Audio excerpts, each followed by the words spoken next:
Good morning, everyone. My name is Lana Tordoff. I'm the Executive Director for Parkinson Association of Alberta. Thanks for joining us today. I'll get started while we continue to let people in the room. I wanted to do it in this format. You're probably not used to seeing this because we usually do these webinar formats, but a little bit selfishly, I wanted to be able to see who all was here. We have such a great community, and it's lovely to see our friends and community members joining us for what is our final edition of the Lunch and Learn Speaker Series for Parkinson Awareness Month. I'd like to thank our sponsor this week, Brain Canada Foundation. Brain Canada has been a trusted partner in education for nearly 3 years, and I can't thank them enough for providing such wise leadership and collaboration for us. Their role as national convener of those who support and advance brain research primarily involves fundraising, granting, and strengthening the brain research community. Our focus this April has been on hope through research, and we continue to raise awareness of the importance Alberta research has on our Parkinson community. Support for Parkinson disease research in Alberta is extremely important. By supporting the students and fellows pursuing PD research in Alberta, PAA donors are contributing to advancements in symptoms management and treatment while also strengthening our overall research infrastructure. Those we support will play a vital role in the Alberta PD community for years to come. If you have any questions during the webinar, please submit them in the chat below. If you hover over your screen, you'll see a little chat box. When you open it up, you can type your question. Emma will be facilitating the Q&A period at the end. We'll answer as many questions as time will allow. And just a quick note that this presentation will be recorded. For those who weren't able to join us today, they can access it at a later time. Our theme today is the state of research in Alberta, and we're thrilled to have Dr. Oksana Suchowersky with us. Dr. Suchowersky has been part of our organization and board of directors for nearly 20 years and has chaired the research committee that determines the use of funds contributed to PAA. Dr. Suchowersky is the Tupin Research Chair in Neurology at the University of Alberta and is heavily involved both at the university and provincial levels. She's also the co-head for the Alberta Precision Health Strategy. As a neurologist and geneticist, her research focuses on genetic causes of and potential treatments for neurodegenerative disorders. As a clinician, Dr. Suchowersky treats patients at the University of Alberta Hospital and Edmonton Clinic and accepts patients with Huntington disease, Parkinson disease, ataxia, and hereditary neurological disorders. Thank you for being here, Dr. Suchowersky, and over to you. Thank you, my pleasure. So now I need a screen share.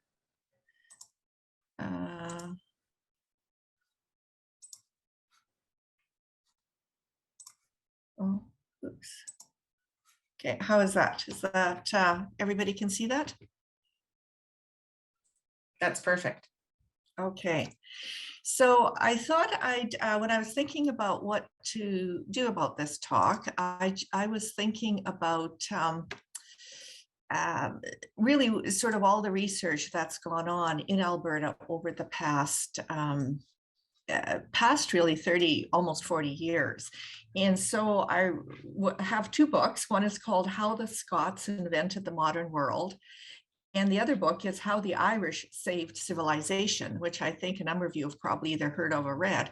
So I thought that the most appropriate title would be How Albertans Helped Improve Treatment of Parkinson's Disease Worldwide. And the other reason for this title is that we frequently don't realize how much research is going on in Alberta or how important it is. And it really is, we are recognized internationally in Alberta for our research. So I just wanted to take you through a history of what's been happening in Alberta. So in the beginning, there were no movement disorder clinics and no Parkinson's clinics. So in 1983, I was actually recruited by Dr. Bob Lee, whose picture you see there, to Edmonton from Vancouver, because to Calgary. Vancouver actually wanted to keep me, and he convinced me to come to Calgary to start up the first movement disorders clinic in Alberta. With a nurse called Gina Rose, that some of you may remember, who was a wonderful nurse, and the two of us really got the clinic going. And then the next thing has happened that there was a collaborative group called the Parkinson Study Group, which was formed in the US. And there were several centers in Alberta, in Canada, that were asked to participate, and we were the only group in Western Canada. I think this is very important because this is the first time that there was a large collaborative group of individuals studying a large group of patients. You can see that we had 800 patients, about 20 of which were from Alberta, that participated in these studies. And so in the next little while, we were actually doing a lot of studies in the US and Canada. We developed the United Parkinson's Disease Rating Scale. Many of you, when you go to clinic, you're asked to screw in light bulbs, you're asked to tap your fingers, you're asked to do a variety of tasks, walking, balance, etc. And that's all part of this validated scale that was developed as part of this group, which some of you may have participated in. I think one of the things to remember is that before this, we had no way of a unified way of testing patients to see if they were getting better or worse based on some of the interventions that we were using. So this was a very important step. We also ran the first study to look to see whether we can slow down progression of Parkinson's, which is called neuroprotection. And some of you may remember that there was a lot of debate on whether deprenyl, or also known as selegiline, may slow down of progression of Parkinson's disease. And I think at this point, we feel that it really doesn't slow down progression, although it still is useful as a treatment. And we also tried a number of naturopathic things, vitamin E, creatine, a lot of sort of vitamins, minerals, other compounds that people have suggested that that may slow down progression of Parkinson's. So there were many studies and much research coming out of this Parkinson's study group over the next decade. And we also were able to look for the first time at how Parkinson's disease progresses, what are the best treatments, led to a lot of improvements in treatment. And so because all this was up and running and we had good patients that were interested in participating in research, we had experienced physicians, experienced research coordinators, we actually were able to help bring a number of medications to market. The main drug before this that was being used was Sinemet or Prolopa. And through the research, 3 new drugs came on the market. And we also found a new use for an old drug called amantadine to help dyskinesia. So this was sort of a really exciting time to be part of research in PD, because we were we had a number of trials that were ongoing to improve a variety of treatments. So we were very excited about this, except of course, there are side effects from some of the medications. And we knew after all the medications were started, particularly ropinirole and pramipexole, we knew that one of the side effects, which about 17% of patients get, is gambling and other, it's called impulse control disorders. So people started playing video games and couldn't stop. They started shopping and couldn't stop, besides gambling. So there were a number of problems with these medications that we learned that we need to ask about and make sure that patients don't develop them. And then the other problem was, of course, that tolcapone developed, although it was rare, some people developed liver damage, and that was taken off the market. But because we were a large group and had a large number of patients that we could look at, that a number of these not only improvements in treatment, but also side effects could be picked up quite quickly and dealt with. In the next 5 years, we found out a number of things. First of all, the effect of placebo. And when we do research studies with a new agent, a new pharmaceutical, people often ask us why they can't just be put on the drug and to see whether they get better. Well, we found that if you're part of a study even if you're on a sugar pill, you get better. And you may get better for 3 to 6 months. So that's called the placebo effect. And so we learned that everybody's part of a study because you have nice nurses looking after you. You come into clinic regularly. Some of the nurses, and at this point, I should say that there was a movement disorder program already established in Edmonton as well. And we had wonderful nurses that you may know even now or remember, like Carol Pantella, Carol DeMong, Gina Rose, Karen Hunka, that all provided such good care that patients felt better and got better. So that's why it's very important that all studies, when we're looking at new compounds, have a placebo arm. So we always compare the new compound against really a sugar pill, just to make sure that there really is a good benefit and no side effects. We also learned in this time that Parkinson's may be genetic. So there was a lot of discussion in those years about whether it was environmental, maybe due to toxins in the environment, pesticides, viruses. But as we learned more and genetic testing, genetic technology became available, we learned that Parkinson's may be genetic.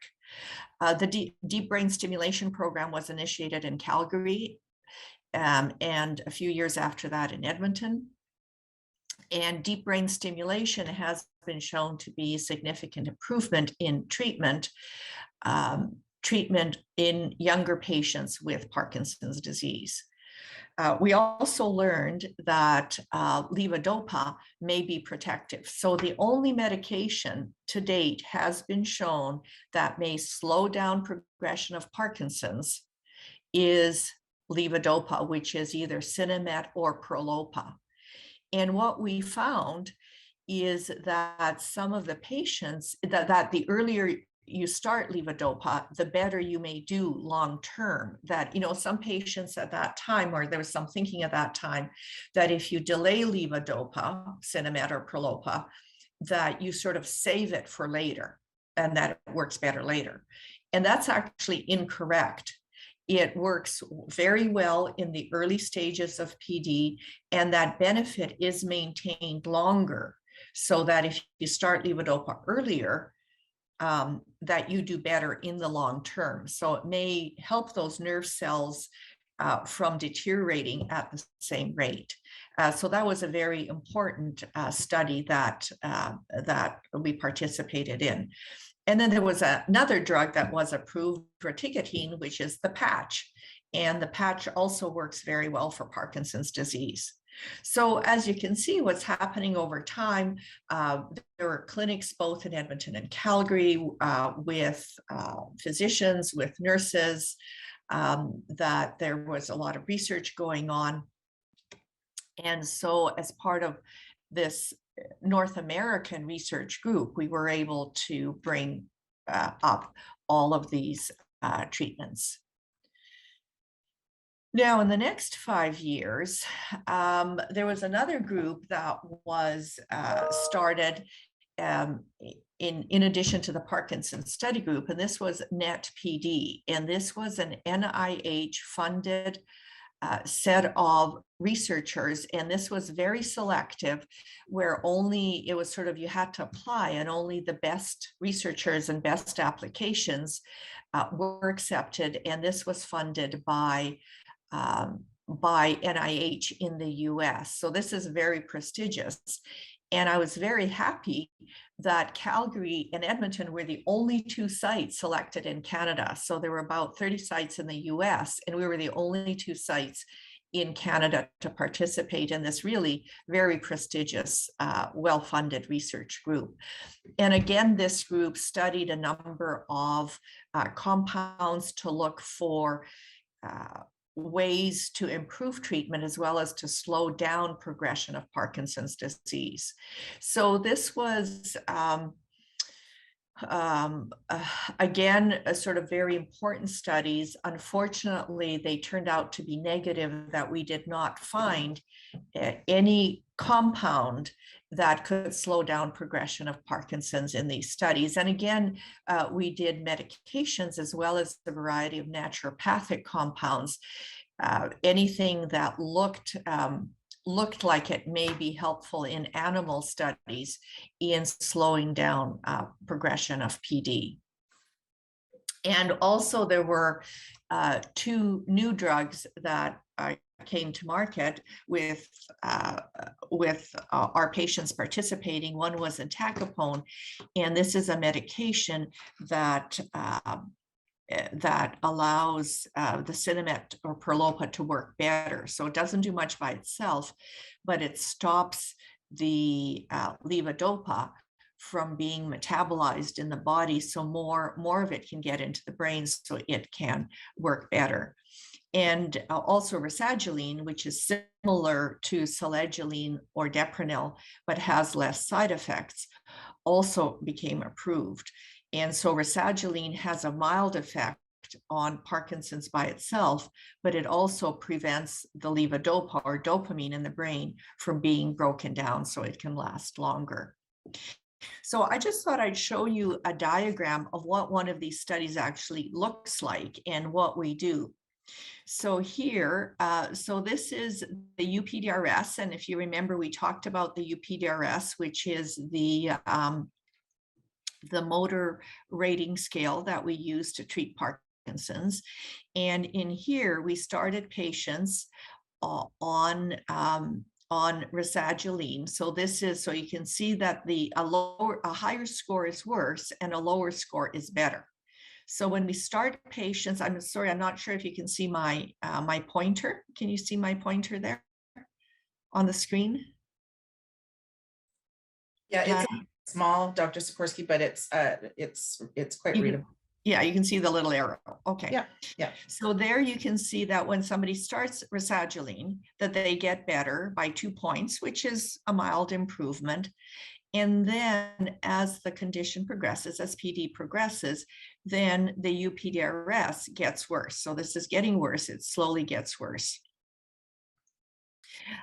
So this is called a delayed start research study. So the people on the placebo group were on a sugar pill for the first 36 weeks. Okay, then they're started on rasagiline and they get better. But you can see that they're already a bit worse.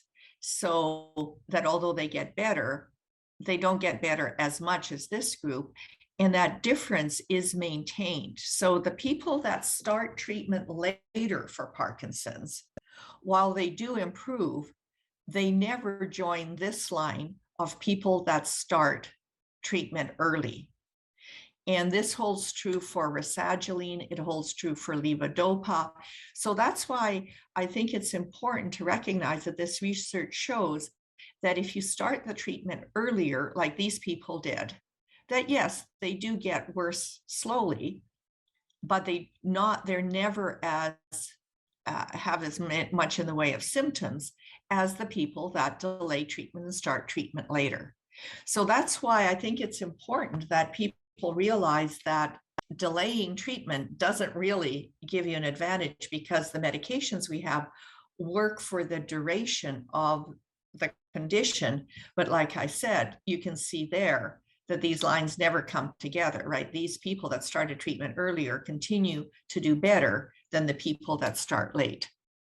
So that's just sort of just wanted to show you sort of the way we do studies, the way the data looks, and how we can interpret the data to improve treatment. Okay. Next, this was still when I was in Calgary and Dr. Zucodny was in Calgary. We're both in Edmonton now. He got recruited to Edmonton shortly after I was. And it was something that I had been thinking about for some time, that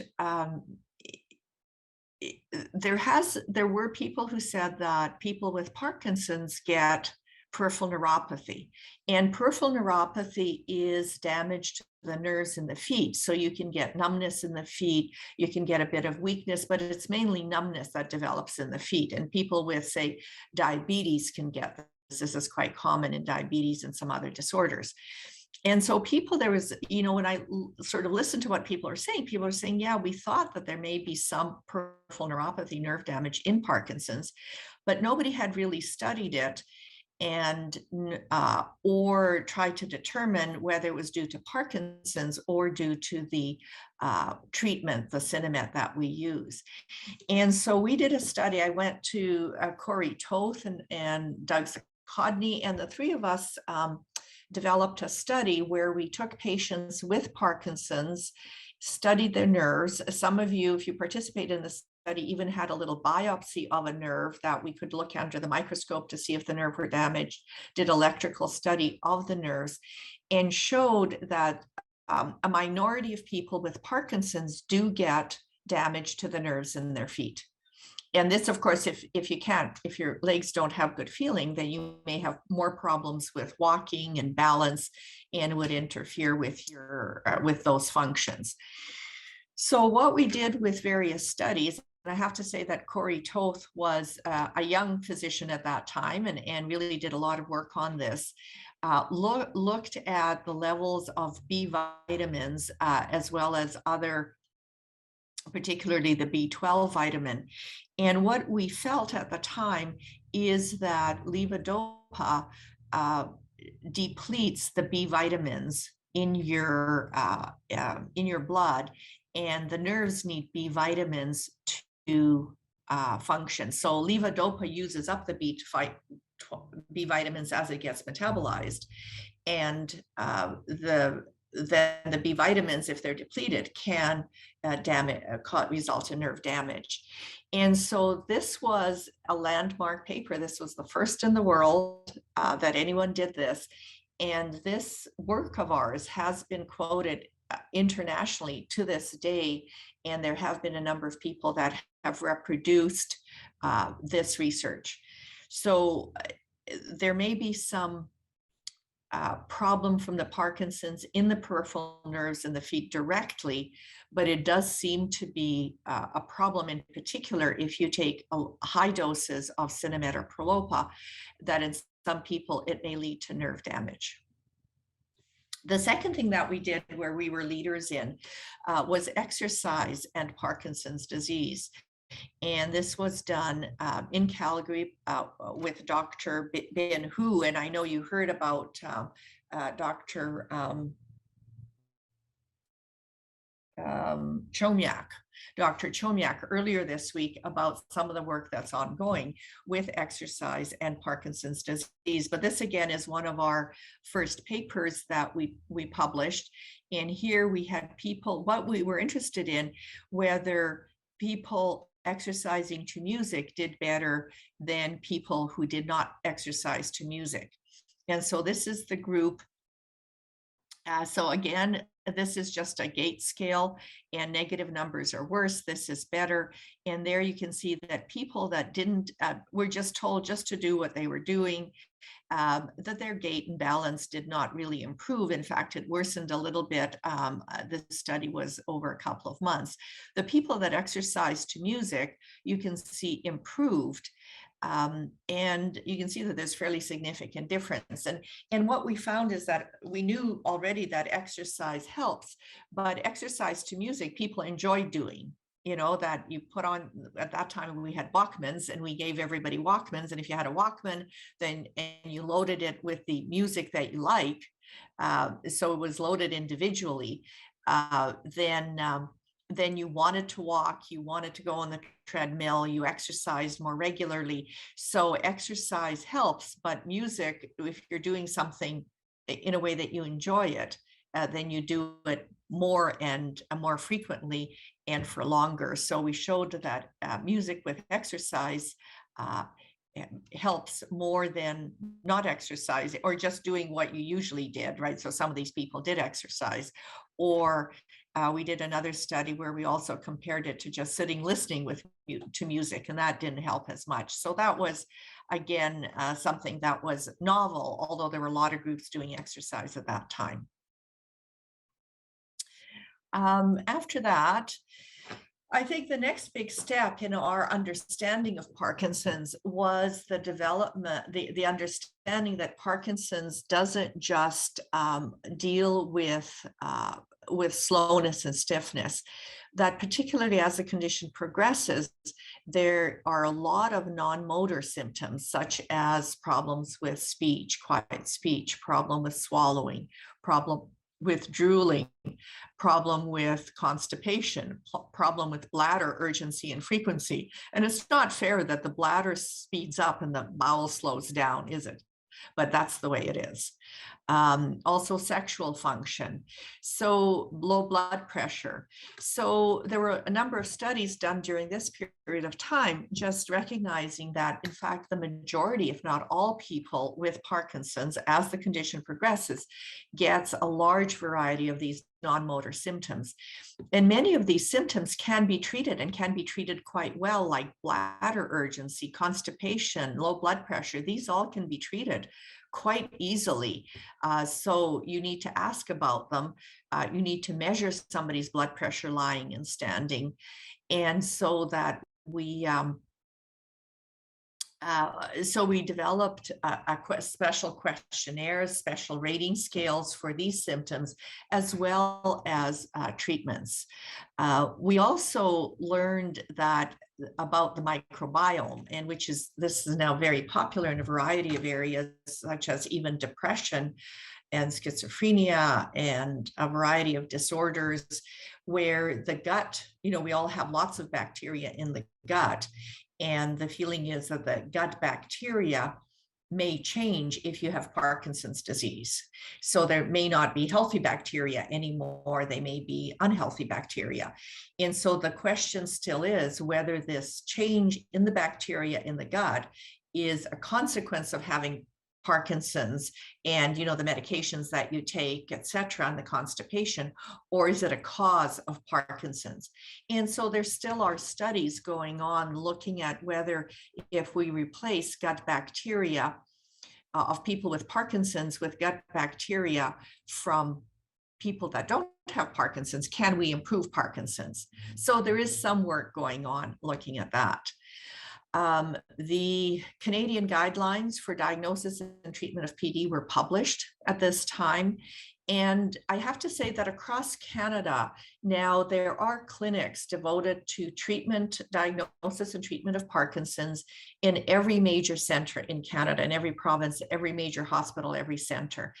And so we, as Canadian Parkinson's physicians, we do get together quite regularly. In fact, we had a meeting Wednesday night to discuss treatment and diagnosis for Parkinson's.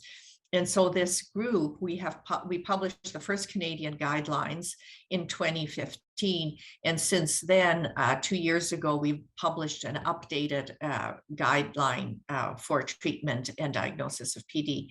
And I think this also is important. We're a very collegial group across Canada where we can get together, we can run courses for each other, we can help each other improve treatment, talk about different treatments, and it's a very collegial group that likes to work together. Also, and the next treatment advance was Duodopa. And at this point, I was in Edmonton, and I'm very proud to say that the very first patient in Canada was enrolled in Edmonton in the first Duodopa study. So our first patient, I think, moved to Calgary after we treated him in Edmonton, and then he moved back to Calgary. And since then, Duodopa has become a standard treatment for our patients with more advanced disease. So this brings us to more current times and what's been happening. So first of all, genetic testing, we know now that there are a number of genes that can cause Parkinson's disease and also put you at risk for Parkinson's, so we can do genetic testing. We know that the only thing that slows down progression of Parkinson's and even delays onset of Parkinson's is exercise. And that has come through in multiple studies at this point, that You have to exercise at least 30 minutes a day or an hour every other day. And it doesn't matter what type of exercise you do. You can even walk, but if you walk, you need to walk briskly. And it doesn't matter if you walk on a cross trainer or on a treadmill or outside. There's been recent studies that show that it also protects you from Parkinson's disease, from Alzheimer's disease. It protects you from cancer. It protects you from dementia of other types.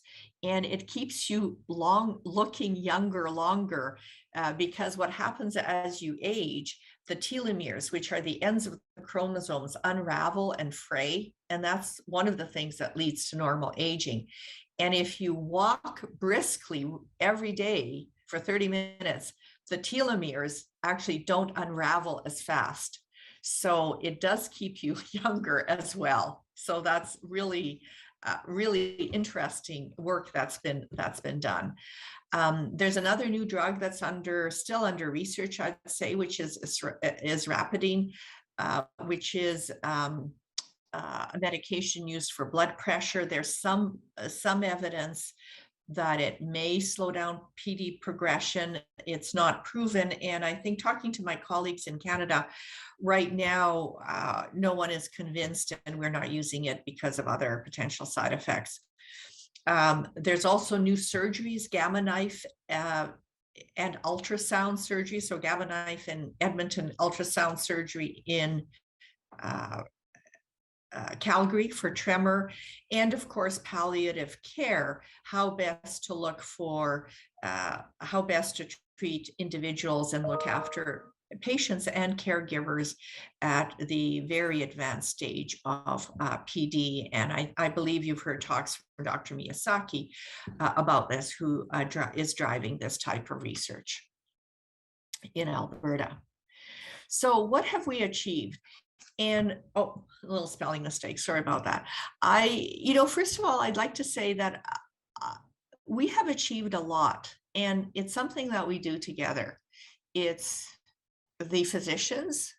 There are, I think, some 10 movement disorder physicians in Alberta now that have devoted their their clinical life to Parkinson's disease. We started with one, in 1985, there was basically, one or two, and now there's 10. And we're still growing. We're hiring more physicians. We have multidisciplinary clinics. We have OT, physiotherapy, social workers, neuropsychiatrists, psychiatrists that work with us. So I think in both Edmonton and Calgary, we are very well resourced, and over the years have grown significantly. And with respect to research, both centers are doing a lot of research, which I'm going to profile in a minute. But, it is the patients. If we didn't have the patients and the caregivers that are willing to do research, we would not be able to do it. So it is a joint effort between all of you and all of us in carrying out the research and moving the research forward. So it's not, like I said, we would never have achieved what we have achieved without working as a team. So what have we achieved? Well, when I started my practice in Parkinson's, basically the only medications we had some anticholinergics and amantadine, which don't work very well for Parkinson's. We had levodopa and cinnamate and Prolopa, but we didn't have all these other medications. You can see how the list has grown with our treatment choices for people who have PD. We know so much about the genetics of Parkinson's. We know that if you have young onset Parkinson's, if you're say 40 years old with Parkinson's, it's genetic. You have a gene that is causing the Parkinson's. If you get Parkinson's in your 70s or 80s, it's more likely you still may have risk genes, but it probably is more related to things like recurrent head injury, maybe chronic pesticide exposure, maybe you grew up on a farm, manganese exposure. So there's lots of things that we don't understand that cause Parkinson's when you get older. So it's sort of the younger you are, the more genes play a factor. The older you are, it's probably a combination of a genetic predisposition with other environmental factors. And these are the genes that we test for now in Parkinson's. And just wanted to show you this slide. So you can see that there's quite a few genes now. Again, Alberta story, SCA2. We were the first to describe with Sarah Furtado in Calgary. We were the first to describe that SCA2, which in most people causes ataxia. In some people, it can cause Parkinson's disease. Also, the gene influences treatment. So Gaucher's disease or glucocerebrosidase gene increases the risk of Parkinson's. And there's already research going on to look at how, this is an enzyme, how we can make the enzyme work better to decrease the risk of Parkinson's disease. So knowing the genetic causes of Parkinsonism helps to tailor treatment. So again, LRRK2, we may be able to, if we can shut down LRRK2 using gene therapy, may not get Parkinson's. So some of the genes relate to an enzyme that we can stimulate the enzyme. Other genes we can shut down so you don't get Parkinson's. So you can see Joanne Lemieux in Edmonton here is working on PINK1, another important gene in Parkinson's. So there's a lot of work going on with sort of more individualized treatment to get at the root of the problem, what causes Parkinson's. Both in Edmonton and Calgary, because Edmonton has Joanne Lemieux, but Calgary was fortunate to recruit David Park from Ottawa. And David Park has a very large research lab looking at genetics of Parkinson's and potential treatments. We know about the non-motor symptoms of Parkinson's, which I've listed there. And there's a lot of studies going on in how to treat this better. For example, which medications work best for depression and anxiety in PD. A lot of people have problems with sleep and Parkinson's. What is the best way to treat that? Treatment of cognitive problems, because some people do get hallucinations. These are visual hallucinations as the condition progresses. Some people get memory problems. What's the best treatment of memory problems? Alternative treatments. Exercise I've already talked about.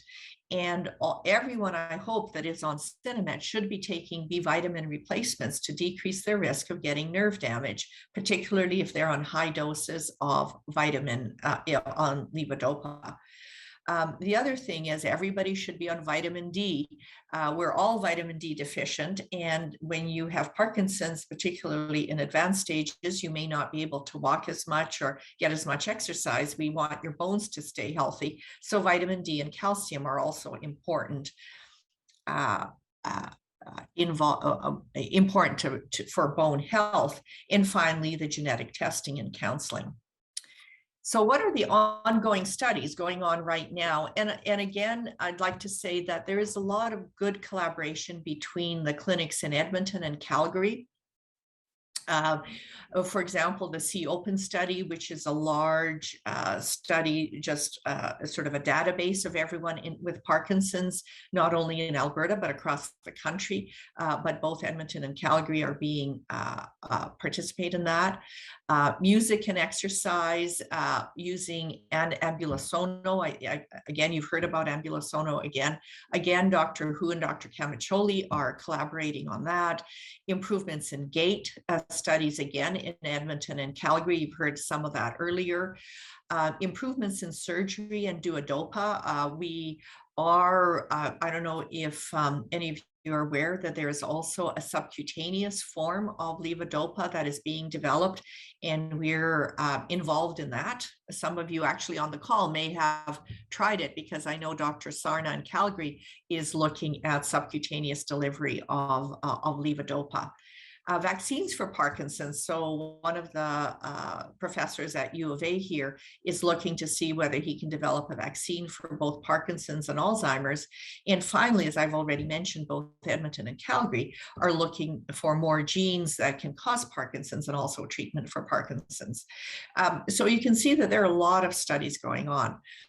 Now, we couldn't, sorry, and this is just a slide that Dr. Kish sent me from Calgary, just showing some of the work. I just wanted to just add this slide just to show you some of the very detailed work that she's doing, looking at ultrasound to see whether ultrasound can help tremor in Parkinson's, looking at better ways to deliver deep brain stimulation. So just to give you a sense of everything that's going on. No, we would not be able to do this research without Parkinson's Alberta and their research support through your donations. Because again, we have the knowledge of how to do the research, but we need people to do the research. We need students, we need more physicians, we need nurses, research nurses to help us do the research. As you can see, this is a lot of different things that we're involved in, and we can't do them unless we're funded. So in 2005, this was still a this was when it was the Parkinson Society of Southern Alberta funded a professorship at the University of Calgary. And this actually, I was the first recipient of the professorship. And what this allowed me to do, so this was salary money for me so that I could spend less time doing administration, less time seeing patients, less time, not Parkinson's patients, other patients, and less time with some educational activities, and I could spend more time doing research. So this was very helpful. And I think I tried to show you at that time period, the 2005, that 15-year period of how much research we had going on. And then after I left in 2010, Dr. Bin Hu got the professorship for another 5 years. So after that, unfortunately, PSSA joined with to become PAA, and also the funds were no longer available. So that professorship now does not exist. But it was, I can't tell you how helpful it is to have salary support to do research. In 2015, after we became PAA, we set up research funding for graduate students and fellows. And what is meant by a fellow is this is a person who already has an MD and is trained as a neurologist or a PhD and wants to learn more about Parkinson's as well as do research in Parkinson's. So in 2015, we funded about since 2015, I think we funded about a dozen students and fellows, both at the U of A and U of C, to do research at the two main Alberta universities. We're open to all Alberta universities, but the other universities, such as Grant MacEwan, for example, wouldn't have, or Mount Royal wouldn't have the research, as much research basis that we do at U of A and U of C, but we're open to any university in Alberta that wants to do research in Parkinson's disease. So we have funded students for all those studies that I described, to do the studies, the gait studies, the peripheral neuropathy study, the music and exercise studies. That was all done because PAA was able to fund students to do the work, sort of the basic work of getting data for those studies. So we do have a research committee at the PAA. The research committee is composed of Dr. Misfeld, Dr. Ferreira, and myself right now, with Lana and Martin sitting ex officio. And so we review all the applications, which come out once a year, and then the applications go to the board, which approves the candidates. So I'm gonna, we did not have awards over the COVID years, mainly because of our funding went down, the research funding, we were not getting as many donations, and so we were not able to fund as many students. This year, however, we were fortunate to have some research donations again. And so we funded one grad student at the U of A, and as it turns out, 3 postdocs, 2 at the U of C and 1 at the U of A. So let me present them to you. So first of all, Dr. Nair works in the Jossilin and Park Lab at the University of Calgary, part of the HBI, Hotchkiss Brain Institute. And what he's looking at, he actually is trained in pharmacology and is looking at pathways and genes that are involved in degeneration of nerve cells to see what sort of treatments would help stop this degeneration. Nicole Dittman is in the Voronova Lab at the Neurosciences and Mental Health Institute at the U of A, and she wanted to enhance brain regeneration using stem cells, which is a very hot area. It has been for some time. Now, I have to tell you that we gave Nicole the award, and she's also working, this lab is also working in the multiple sclerosis area, and MS gave her a bigger award than we did. So we gave her $20,000 for 1 year, and MS gave her $24,000 for 3 years. So she had to turn down our award because you can't combine awards, right? And took up the MS award. So she's going to be doing research in MS, although I think that this lab, Dr. Voronova, is going to continue some work in Parkinson's stem cells as well. So we hope Nicole will continue to have an interest in Parkinson's, but as you can see, that's one reason why we need funding, right? So that we can attract all these great people to us rather than MS, although I'm not saying MS doesn't deserve it, right? Okay, Dr. Gaderi is in the Zelma Kish Lab, HBI at U of C, and they're looking at biomarkers. They're looking at ways that they can predict whether deep brain stimulation, how long deep brain stimulation will last for. So in some people, the benefits only last for 5 years, and some people it lasts for longer. So they're trying to figure out what it is that will change this, or why people have a better outcome than others. And also some people develop more side effects than others. So that's Dr. Gaderi. And because Nicole did not accept our award, we were able to fund another postdoctoral fellow, Dr. Borenstein-Katz, who works in the Wiley Lab at the U of A, and she's looking at the vaccines for Parkinson's disease and alpha-synuclein, which is alpha-synuclein is the chemical that forms these little clumps in Parkinson's disease that causes the cell damage. So you can see that we have a great group of young students now that will do this research in really, I think all the labs, Wiley, Kish labs, and Voronova Labs are all really established researchers.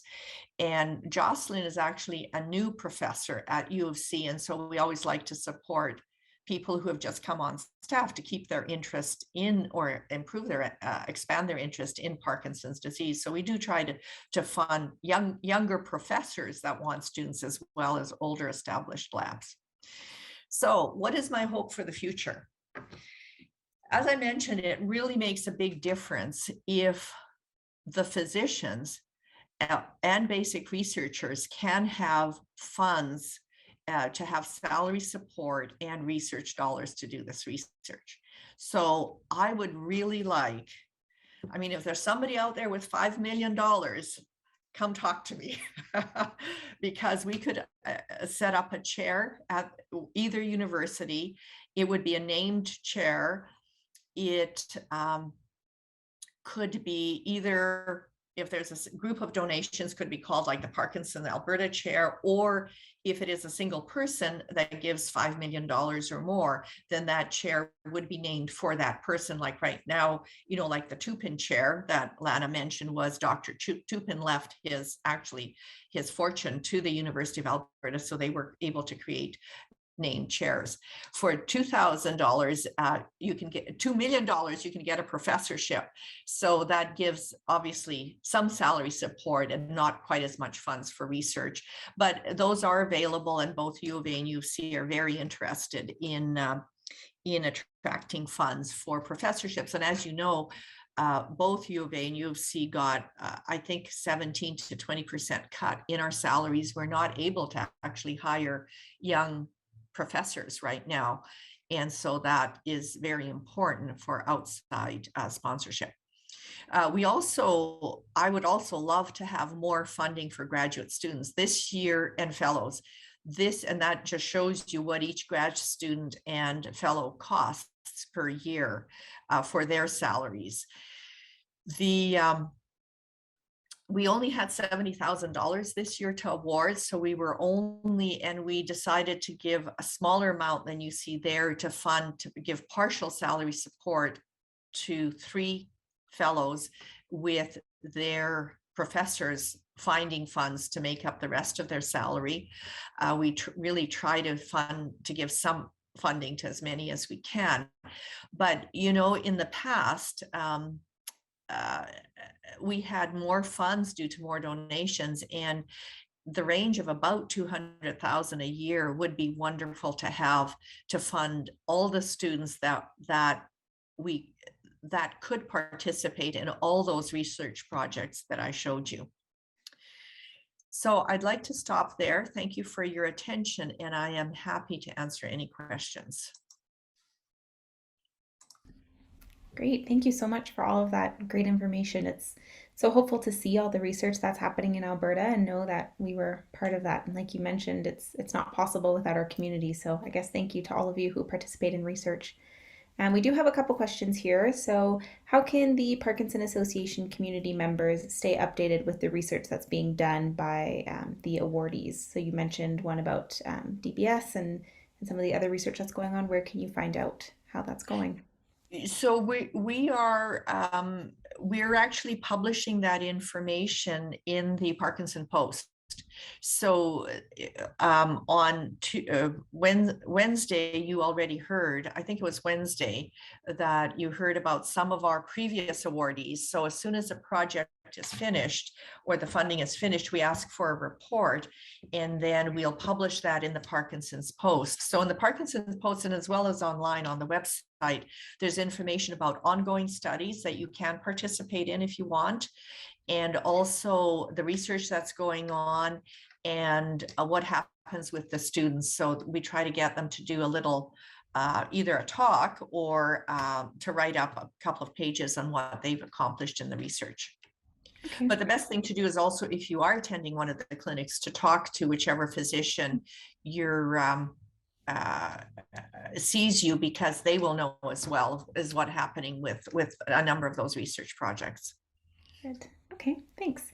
And then the other question is here, we know that some other companies and organizations have changed the way they're looking at research since the pandemic. So is there opportunities to participate in this research if you are not physically in Calgary or Edmonton? So I don't actually understand the question, because there's always been research that you can do online or via Zoom, but most of the time you do have to come in for research. But that, I don't think there's really been a change since COVID. It's always been the possibility. It depends on the type of research it is. So right. There's a lot of research that we do with questionnaires, for example, that you don't have to come in. But for example, if you're trying out Ambulosono, and you have to come in so that we can see what's happening with your gait. Yeah. Okay. Yeah, that makes sense. Depends on the study. Yeah, I think treatment has changed. So we're seeing a lot more patients by Zoom now to do follow-up, and that's working quite well, so you don't have to come in. And that is a problem, and it's still a problem that there's not enough physicians that are trained in Parkinson's disease in the smaller communities. There is one in Medicine Hat now that actually trained with us and has gone to Medicine Hat. We're hoping another one that's training with us will go to Red Deer, but at this time, it's still, you still have to come to either Edmonton or Calgary to get the sort of more advanced care, Duodopa, DBS, etc. Right. Right. Okay. Some of the other comments in here, we've got one from our board chair, Martin Kratz. He's commending you for showing the amazing role of Alberta research in helping to understand and diagnose and treat Parkinson's disease.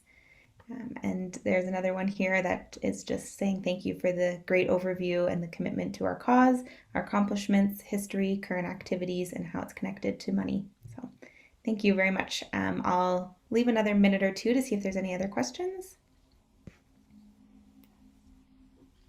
Thanks, Emma, and thank you, Dr. Suchowersky. Wow, this is a lot of information, and it's quite gratifying, I think, to see what you've all accomplished, Yeah. and how our community has contributed to that. That's really great. One of the things that stuck in my head too was really your comments and the research around early treatment and how that has long-term effects on the progression of the disease.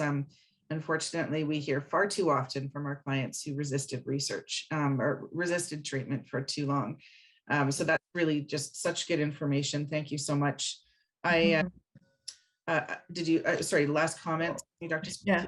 Oh, no, I was just going to say, we're quite humble, I find, and we don't promote ourselves always. And that's why when I started thinking about this talk, I mean, we've all done, and like I said, it's not just us, it's the physicians, it's the nurses, it's the research coordinators, it's the patients and caregivers that participate in research and come and give their time to help us, and I think we have done a lot of, like, Alberta is a powerhouse in Parkinson's research. And I know our people who are living with Parkinson's are also very proud of their role in research here in Alberta as well. So thank you to all of them as well. Thank you to our donors. And thank you everybody for joining us for this webinar, certainly live, but also over the last month. Really, our community is stronger because of the organizations and the individuals that get involved in this way. And so cheers to all of us for helping advance the cause of Parkinson's disease this month. And we wish you a happy spring and summer. Thanks so much.